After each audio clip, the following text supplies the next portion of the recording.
saya sebut saja Ustadz Dewantara ya. Oh.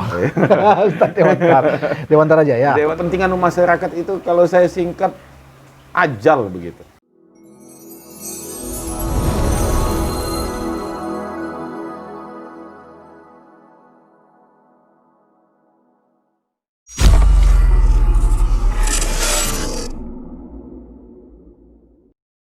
Bismillahirrahmanirrahim. Assalamualaikum warahmatullahi wabarakatuh. Waalaikumsalam warahmatullahi wabarakatuh. Selamat sore, selamat malam, selamat pagi, dan selamat siang dimanapun Anda berada.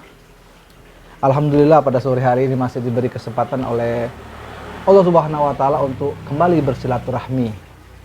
Nah, kali ini silaturahmi saya hari ini adalah bertandang ke rumah Kanda Naproni STMT, Mkom ya. Mkom. Ya.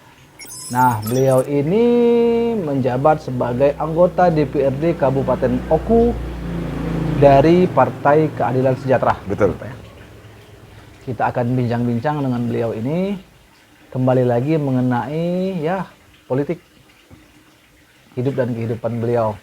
Tapi sebelum itu kita kenalan dulu dong tentunya. Siap. Karena tak kenal maka tak sayang, Kak ya. Betul. Tak sayang maka tak cinta. Silakan Pak Nomor dikenalkan dulu. Baik, Assalamualaikum warahmatullahi wabarakatuh. Waalaikumsalam warahmatullahi wabarakatuh. Saya salah satu anggota DPRD Kabupaten Oku dari Partai PKS, nama Naproni. Saya tinggal di Sriwijaya, Batu Raja, memiliki istri dan anak 3 sekarang. Istri satu ya? Satu. Ya. Oke, Kak Naproni ini, beliau ini basicnya lumayan padat sebenarnya. Dari awalnya dosen, terus pengusaha, properti malah Pak ya? Betul. Dan bergeser ke politik. Benar Pak? Betul. Jadi saya itu memang lucu juga, jadi kadang murtad dari jurusan. Jadi di kampus ngajar komputer, tapi fokus pada juga bisnis. Bisnisnya juga tidak nyambung dengan jurusan, karena bisnisnya adalah properti, rumah makan juga. Wah. Nah, jadi akhirnya di kampus juga sempat ngajar bisnis, walaupun backgroundnya juga bukan di bisnis, tapi di komputer. Nah, itulah perjalanan hidup juga artinya, dan akhirnya juga berlabuh ke partai, ke politik, yang ikut juga ke DPRD. Itu gimana ceritanya Anda bisa terjun ke dunia politik itu? Ya. Jadi sebetulnya memang kalau mulai dari mengajar itu memang senang memang dengan apa itu banyak orang lah artinya ya, ketemu dengan banyak orang, terus senang sharing dan diskusi, maka mengajar itu menjadi sudah bagian daripada kehidupan. Nah, kaitannya dengan bisnis juga ya demikian juga, artinya ingin membina orang lain, membina masyarakat, karyawan itu jadi tidak hanya sekedar bisnis untuk pribadi, tapi memberikan contoh. Maka di bisnis juga beberapa karyawan sudah punya bisnis sendiri kan, seperti itu. Dan mahasiswa juga begitu. Nah, kaitannya dengan anggota DPRD itu karena memang apa itu, yaitu tadi keinginan untuk membantu masyarakat juga kan, seperti itu. Nah, itulah akhirnya ikut kontestan tanpa menjadi apa itu mendadak lah, artinya begitu. Karena memang di politik itu sebetulnya nggak terlalu antusias gitu kan, maka daftar di KPU pun detik-detik terakhir kan, seperti itu. Paling akhir, karena sebetulnya nama di calon partai di PKS itu sudah ada semua. Iya, dan saya itu di detik-detik terakhir akhirnya menggantikan salah satu calon, karena memang calon itu dari internal bisa digeser. Begitulah ceritanya. Gitu. Oke. Kalau bicara soal materi atau pendapatan, kan itu kan nggak kurang dosen dan pengusaha properti lagi. Sementara ketika Anda masuk ke politik itu kan tentu mengeluarkan kos. Betul. Dan mungkin lebih besar kali ya. Iya. Nah, kenapa Anda mau gitu? Ya, jadi memang apa ya? eh, keinginan sesuatu yang baru itu memang kadang menjadi tantangan ya, seperti itu. Dan saya pinginnya bahwa mungkin untuk merubah sesuatu ini harus duduk di DPRD kan seperti itu. Karena hanya kritik sebagai seorang dosen, masukan sebagai seorang pengusaha itu tidak bisa memutuskan kan seperti itu. Nah ini mesti kita harus ada di lingkaran pemerintah kan seperti itu. Nah itulah yang menjadi keinginan kuat untuk maju. Ya soal kos dan biaya itu ya itu memang yang resiko yang harus ini kan. Yang penting sesuatu itu bisa dicapai dengan baik kan seperti itu.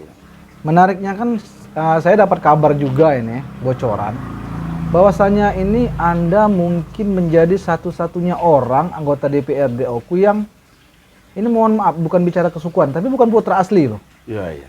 Dan Anda mencalonkan di Dapil 1, dapilnya para Jawara. Iya, iya, iya. Dan Anda berhasil. Apa benar Anda bukan warga Oku? Ya sebetulnya memang benar itu.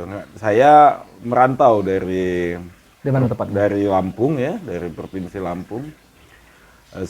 Sebelumnya kuliah di Jogja, merantau di Jogja, ketemu salah satu putra Batu Raja Jawa, putra Oku, untuk mengajak menjadi tenaga dosen. Oke. Makanya masuklah ke Batu Raja. Dan ya akhirnya menjadi orang Batu Raja, seperti menjadi Kabupaten Oku, dan akhirnya berkeluarga pun dengan orang asli Batu Raja. Nah, ketika pencalonan kemarin memang ada rasa bahwa saya itu bukan siapa-siapa di sini gitu ya, karena rantauan seperti itu. Keluarga istri pun bukan di dapil kita, kan seperti itu. Di dapil timur ini betul-betul memang dari sahabat itu sendirilah yang bisa mendukung itu. Dan saya yakin juga karena memang pergaulan lah artinya yang mungkin yang bisa membantu saya untuk dipercaya kan seperti itu. Karena ayah saya pernah bilang bahwa kalaupun tidak jadi anggota DPRD itu kita hal yang biasa karena memang kita bukan siapa-siapa. Tapi kalau itu bisa jadi ya itu luar biasa, menjadi amanah kan bagi kita. Itu cerita. Oh gitu. Ketertarikan kepada dunia politik ini dari mana? Apakah memang Anda ini ingin supaya masuk ke sistem supaya memudahkan urusan Anda, atau memang dibalik ini loh, dibalik untuk lebih berbuat ya? Atau memang Anda pernah ada pengalaman sulit menjalankan sebuah usaha karena Anda ya bukan siapa-siapa gitu? Sebetulnya nggak begitu, karena begini. Jadi yang menarik saya pada waktu awal ikut itu adalah salah seorang ustadz kan, saya sebut saja Ustadz Dewantara ya. Ustadz Dewantara, Dewantara Jaya. Dewantoro, Dewantoro. Ustadz Dewantoro. Oh, bukan Ustadz Dewantara Jaya, bukan. Iya, iya. Bukan. Memang Ustadz beneran ini. Oh iya, beneran. Kalau beliau itu Ustadz hukum. Iya, iya, iya. Jadi kata Ustadz Dewantoro, kalau orang baik tidak ikut ke politik, bisa jadi maka penguasa atau pemimpin diisi orang-orang yang ya dalam tanda kutip kan begitu. Nah itu sampai saya renungkan 3 kali karena beliau sampai 2 kali untuk mengajak ikut di partai ini kan gitu. Itulah awalnya. Oh. Ya seperti itu. Jadi tadinya antipati sebenarnya dengan partai politik.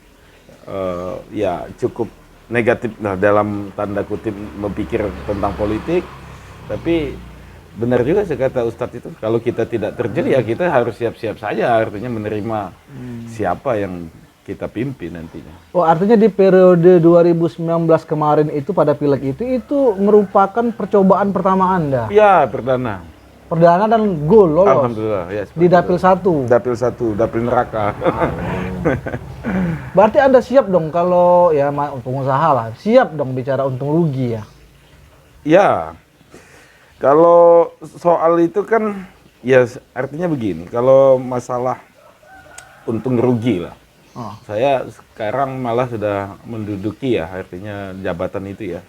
Dan saya juga selalu berprinsip apa yang sudah keluar kemarin Iya. itu sudah tidak menjadi pikiran lagi Oke. kan seperti itu. Yang sudah artinya begini, seperti namanya pengeluaran biaya, kos dan sebagainya itu ya sama seperti kita nraktir kawan yang kemarin sudah selesai sudah kan begitu kan. Oke. Nah, itu bukan pula menjadi pikiran kan seperti itu. Ya. Kenapa pilih PKS? Nah, itu yang jadi pertimbangan juga. Saya sampaikan pada, mohon maaf dengan partai lain sebetulnya, karena saya sebetulnya diajak oleh berpolitik itu sejak awal tahun 2019 untuk bergabung di Pileg oleh partai-partai lain. Tidak saya sebut, ada 2-3 partai yang meminang. Saya bilang saya memang tidak tertarik dengan politik, begitu biarlah saya fokus menjadi guru atau dosen dan pengusaha saja. Tidak ikut-ikut di politik, tapi di akhir-akhir itu akhirnya juga masuk karena memang PKS yang ajak. Saya lihat sih partai PKS ini ya partai yang peduli dan Islami, itu yang menjadi pilihan hati saya kan seperti itu. Oke. Bahkan kemarin saya bilang dengan ketua PKS yang baru, andai kalau ada partai lain atau partai PKS ke depan tidak menggunakan saya lagi, saya pun tidak ke partai lain seperti itu. Jadi itulah yang jadi keyakinan saya sekarang. Berapa suara kemarin? Dipilih kemarin? 3.000 kurang 3.000. Iya, 3.000 lebih. Itu ada dorongan, artinya dengan suara Anda sendiri Anda bisa duduk waktu itu? Iya, betul. Tanpa dorongan pun bisa duduk? Tanpa dorongan. Tapi tidak bisa untuk 2 kursi? Tidak bisa untuk 2 kursi. Kan gitu. Oke, kita cut sebentar, Kak. Siap. Oke, lanjut lagi. Sambil santai ngobrol sore dan sambil ngopi, kita ngopi dulu, Kak. Siap. Terima kasih.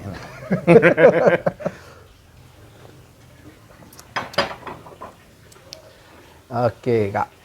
Ya mungkin Anda tidak membeberkannya, tapi paling tidak kisaran amunisi yang Anda siapkan kemarin itu mungkin bagaimana, Kak? Ya, Apa memang sudah mempersiapkan itu? sebenarnya tidak ya, artinya ya namanya biaya operasional sesuatu itu karena saya sudah terbiasa di usaha ya kecil-kecilan, Iya. artinya kos itu pasti ada, artinya ya dari kita sosialisasi, pendekatan, ya kita juga buat alat-alat peraga segala macam itu ya jelas menggunakan biaya kan seperti itu. Ya, dan itu cukup lama, artinya dalam waktu beberapa bulan untuk bersosialisasi karena ya itu tadi perdana tadi kan. Nah, itu yang membuat kosnya cukup besar kan seperti itu. Dan saya nggak hitung lah, artinya siapa yang waktu itu berapa ada duit, ya itu yang kita pakai, nggak ada anggaran khusus sebenarnya. Goal Anda sebenarnya apa di Dewan ini? Nah, jadi ini yang perlu saya sampaikan juga bahwa di DPR ini atau di Dewan ini saya berpikir bahwa saya harus bermanfaat bagi masyarakat. Oke. Nah, itu yang paling utama. Jadi saya juga merasa sekarang itu walaupun dikatakan orang pejabat, saya merasa bukan pejabat. Karena saya berpikir bahwa saya adalah wakil masyarakat.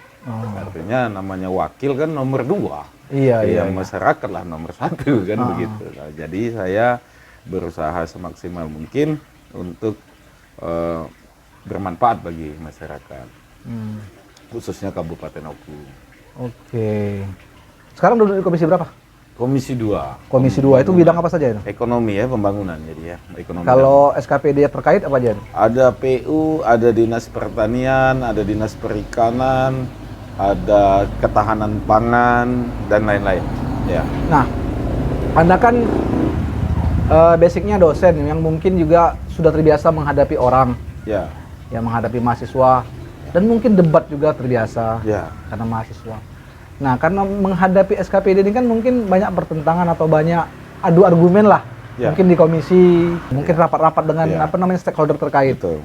Ada tidak pertentangan-pertentangan atau ada yang tidak sesuai dengan nurani Anda? Ya, yang sebetulnya sering karena memang beberapa kali kita juga memanggil SKPD, diskusi juga.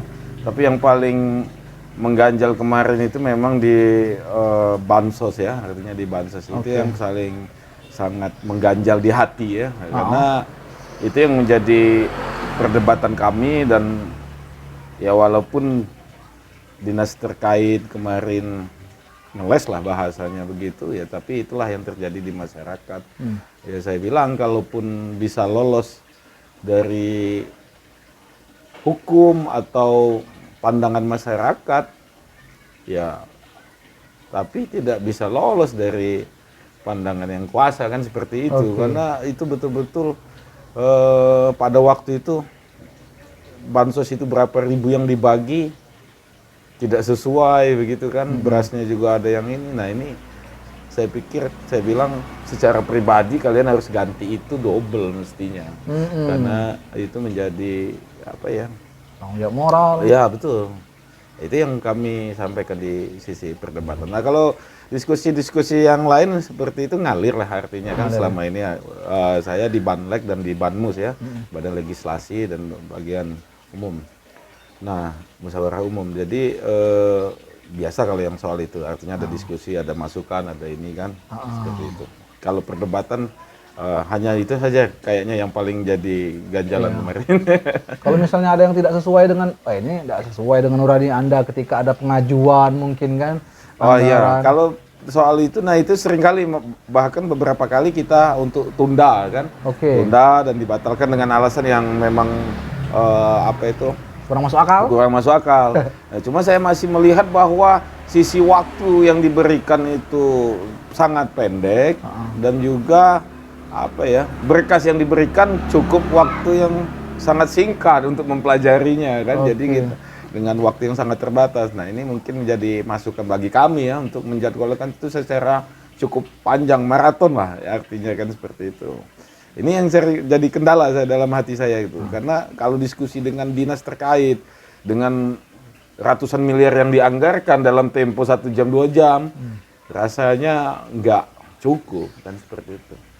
Oke, selama 2 tahun berjalan ini, Anda duduk sebagai anggota Dewan, apakah sesuai dengan ekspektasi yang Anda bayangkan ketika sebelum menjadi duduk anggota Dewan, duduk di situ? Banyak hal baru sebetulnya yang memang apa itu yang saya dapat, juga banyak ya, artinya yang saya pahami memang ya segala sesuatunya ada di pemerintahan ini ada tahapan demi tahapan yang memang apa itu mungkin aturannya demikian ya, tapi saya pikir memang tetap menjadi kuncinya sebenarnya di eksekutif lah, untuk sebagai eksekusinya yang mau menjalankan bagaimana visinya. Kalau di DPR ini kan tidak hanya menyetujui kan seperti itu dan diskusi itu artinya untuk visi misi seorang eksekutif. Kita kan menggiring sebenarnya sebagai mitra. Nah ini yang memang saya pelajari istilahnya hal baru seperti itu. Kalau ya ada yang berbeda dari hati, artinya dari yang kita bayangkan, ya saya harus ikut istilahnya memahami bahwa itu memang aturannya demikian kan begitu. Ya. Kak, banyak orang ini Kak beranggapan Kak, dulu ketika kita sebelum masuk sistem, mungkin kalau ada orang yang mempunyai jiwa idealis, dia akan mempertahankan idealismenya itu. Namun ketika dia sudah masuk sistem, lambat laun idealismenya itu akan luntur. Apakah Kakak mulai mengalami hal itu Kak? Tadi kan bicara Kakak ada konsep ideal lah. Mungkin dari sisi agama, Kakak bicara dari sisi kerakyatan. Nah, ketika masuk sistem, itu kan ada proses lobby, negosiasi, dan lain sebagainya. Apakah Kakak bisa mempertahankan idealisme Kakak itu? Saya pertama, bahwa idealisme ini memang menjadi pegangan kita, apalagi kita memang berangkat dari partai yang Islami kan seperti itu. Tapi sepanjang yang saya lalui, artinya kalaupun kita tidak bisa merubah sistem itu, ya kita jangan terlibat dalam sistem itu. Itu yang saya pikir. Dan juga kita mencari yang solusi terbaiknya. Dan sepanjang yang saya jalani, yang seperti yang ditanyakan tadi, ya kalau sekarang sih normal-normal saja saya pikir seperti itu. Karena begini sih, di Dewan itu kan sebagai dia tidak megang dana sebenarnya kan. Ya, DPR ini kan hanya sebagai istilahnya controlling, mitra untuk mengawasi, membuat undang-undang dan juga ikut menyusun rencana kan Iya. dengan pemerintah. Jadi kalau saya pikir tidak, yang saya temui ya tidak sampai yang istilahnya merusak istilahnya sistem atau Iya. apa keyakinan kita tadi. Normal-normal saja. Normal-normal Iya. saja sejauh ini. Ya, normal. Apalagi ada COVID ya. Normal-normal saja seperti itu. Belum ada hal-hal yang begitu berarti bertentangan berarti dengan keyakinan Anda selama ini, belum ada ya? Sangat bertentangan mungkin. Yang saya kira ada sih, tapi memang tidak banyak ya. Tapi ini perlu juga jadi pemikiran. Yang kadang-kadang yang saya pikir itu adalah ketika proyek-proyek bangunan yang memang kadang tidak urgent, gitu Iya. ya. Padahal DPR ikut juga menggodok. Ini jadi problem juga. Kalau kita salahkan, ya kita juga ikut menggodok. Nah, kadang-kadang kita juga lalai dalam hal untuk mengawasi sejak awal, kan seperti itu. Nah, ini perlu secara pribadi saya juga harus mulai selektif, kan seperti Oke. itu. Selektif dalam hal untuk kebijakan-kebijakan eksekutif yang ajukan. Ya, artinya mudah-mudahan, artinya di tahun depan ini proyek-proyek itu akan lebih banyak menyentuh masyarakat. Karena saya pikir begini, kalau kepentingan masyarakat itu kalau saya singkat ajal begitu. Jadi air, jalan dan listrik itu selalu kan, itulah utama masyarakat. Nah, ini yang menjadi fokus. Makanya kalau saya teriak-teriak tentang PDAM, teriak-teriak tentang jalan, karena itulah sebenarnya yang dibutuhkan masyarakat, kan seperti itu. Kebutuhan dasar. Kebutuhan dasar. Kan. Memang Kak Tamroni ini agak kritis juga kalau di media sosial mengenai hal itu. Ya. Itu apakah bentuk Anda juga untuk mengungkapkan suara Anda, atau karena Anda tidak tersampaikan di dewan? Karena begini, kita kan tidak bisa sendirian di dewan. Ya, betul. Jadi yang sebetulnya di dewan sudah disampaikan, sudah dipanggil dan sebagainya.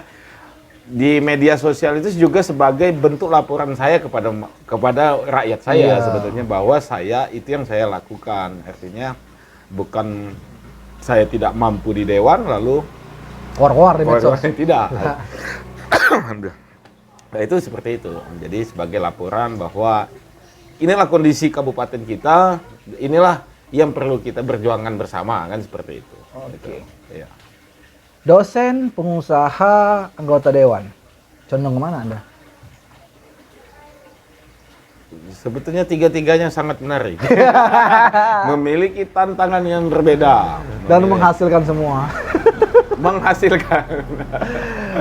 Itu. Jadi Sebenarnya yang paling menjadi tantangan dan saya rasakan di dewan ini adalah teman baru. teman baru ya? Nah, dan juga kondisi masyarakat yang istilahnya berbeda-beda. Oke. Berbeda-beda. Ekonominya berbeda-beda, kesulitannya berbeda-beda, pekerjaannya berbeda-beda dari semua lapisan masyarakat. Sedangkan ketika hanya di dosen dan di pengusaha hampir sama yang Dihadapi. Sedangkan kalau di DPR itu bermacam-macam. Tapi terakhir Anda direktur ya, kalau nggak salah. Betul, saya 2 kali pimpinan perguruan tinggi. Oh, ini Ya. mantan direktur Ya. AKMI, sekarang berubah menjadi apa, Kak? Universitas Mahakarya. Universitas Mahakarya. Oku ini minim Ya. wahana hiburan. Entah itu apa yang ada pun mungkin tidak dimaksimalkan. Ya. Ini apa yang terjadi di Oku ini, Kak? Sebenarnya, Kak? Ya, jadi mungkin ya, bisa jadi ya seperti ini. Artinya kita jauh ketinggalan ya dari kabupaten lain. Tapi begini, kalau yang kami waktu ketemu Gubernur Herman Deru pada waktu itu, maka sebetulnya setiap daerah harus punya ciri khas masing-masing. Oke. Kita jangan paksakan bahwa daerah wisata kita mau ikut juga dan menjadi daerah wisata. Artinya potensi mana yang harus kita utamakan, kan seperti itu. Begitu juga di DPRD-nya, artinya kunjungan kerjanya harus menyesuaikan kebutuhan daerah. Ya kalau daerahnya bukan daerah wisata, ya nggak usah sering-sering kunkernya ke daerah wisata, kan nggak sesuai. Iya. Kalau kita daerah pertanian, daerah memang kalau Oku ini kan bisa dikatakan daerah pertanian, juga perkebunan, jasa, sebagian besar jasa. Nah, ya itulah kecenderungan kita sebenarnya. Itu. Jadi kalau soal wisata di Batu Raja, untuk ya mungkin tidak harus sama dengan daerah lain, sekedar hanya untuk ya kebutuhan masyarakat Oku sendiri, ya saya kira memang perlu adanya pengusaha-pengusaha yang berani kan seperti itu untuk membuat usaha tersebut, dan pemerintah memang harus juga bantu untuk support kan seperti itu. Ya minimal seperti Waterboom lah paling tidak kan gitu. Investor. Ya, mendatangkan investor, tenaga kerja dan sebagainya kan seperti itu. Ya itulah tadi saya bilang bahwa eksekutif itu paling utama di sini, karena mereka yang memiliki visi dan misi yang harus disampaikan juga ke DPRD untuk bersama-sama untuk mencapai itu, bukan hanya slogan kan seperti itu. Oke. Ya. Kita jeda lagi sebentar. Siap. Oke. Apa yang menjadi harapan-harapan Anda ke depan dan cita-cita Anda ke depan? Apakah politik akan tetap berlanjut mungkin di periode mendatang? Apakah akan kembali ke dunia akademisi ataukah tetap bagaimana? Ya, saya berpikir bahwa tiga-tiganya itu insya Allah tetap saya tekuni. Dan untuk yang terakhir, untuk anggota DPRD, itu saya juga kembalikan kepada masyarakat. Oke. Artinya saya akan berjuang untuk melakukan yang terbaik untuk masyarakat, dan saya siap untuk tidak dipilih kembali. Artinya jika memang dinilai masyarakat hanya mengutamakan kepentingan pribadi, kan? Tidak kepada kepentingan masyarakat. Tapi sejauh yang saya ukur dan sejauh yang saya lakukan, walaupun jauh belum maksimal, dalam 1 tahun terakhir ini, ya walaupun tidak menyeluruh, ada sisi manfaatnya bagi masyarakat. Artinya usulan-usulan masyarakat yang melalui kita dipenuhi oleh pemerintah, kan seperti itu. Nah, alhamdulillahnya seperti itu. Oke. Jadi tiga-tiganya kemungkinan tetap saya tekuni. Tapi yang terakhir, kalau dipercaya kembali oleh masyarakat, ya saya siap. Ya, artinya tidak menutup kemungkinan untuk kembali mencalonkan lagi. Tidak menutup kemungkinan. Kursi keberapa Anda kemarin dulu Pak saya? Nah, enggak, saya ini juga mungkin sekitar 4 atau 5 ya, mungkin 5 besar lah ya. Iya, 5 besar lah. Iya. Cukup luar biasa dengan sosok Kak Tobroni yang ya banyak orang bilang angkat jempol, Kak. Anda bukan orang asli Batu Raja, tapi Anda bisa menguasai Batu Raja di pemilihan kemarin. Mungkin cukup kali Kak ya? Terima kasih. Atau masih ada yang ingin Kakak sampaikan lagi? Ya, yang terlewatkan? mungkin saya katakan pada masyarakat bahwa masih ada PR besar, artinya yang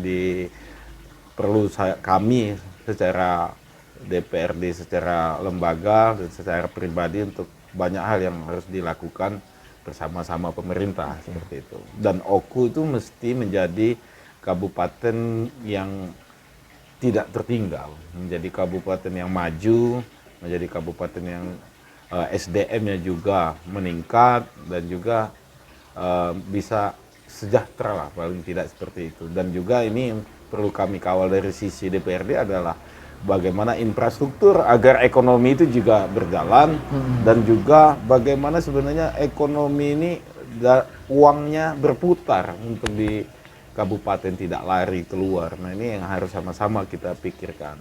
Oke. Ya, demikian tadi perbincangan yang cukup banyak menambah wawasan dengan Kak Naproni, dosen, pengusaha, dan anggota dewan. Mudah-mudahan begesah kita sore ini ada manfaatnya. Amin, amin. Mudah-mudahan bisa ya ada motivasi, sedikit motivasi bahwasanya siapapun kita, apapun Anda, semua punya kesempatan. Ya Kak ya? Betul, betul. Asalkan ya ikhtiar dan doa tentunya. Betul. Ya, demikian kita akhiri dengan ucapan wabillahi taufiq wal hidayah. Assalamualaikum warahmatullahi wabarakatuh. Waalaikumsalam warahmatullahi wabarakatuh.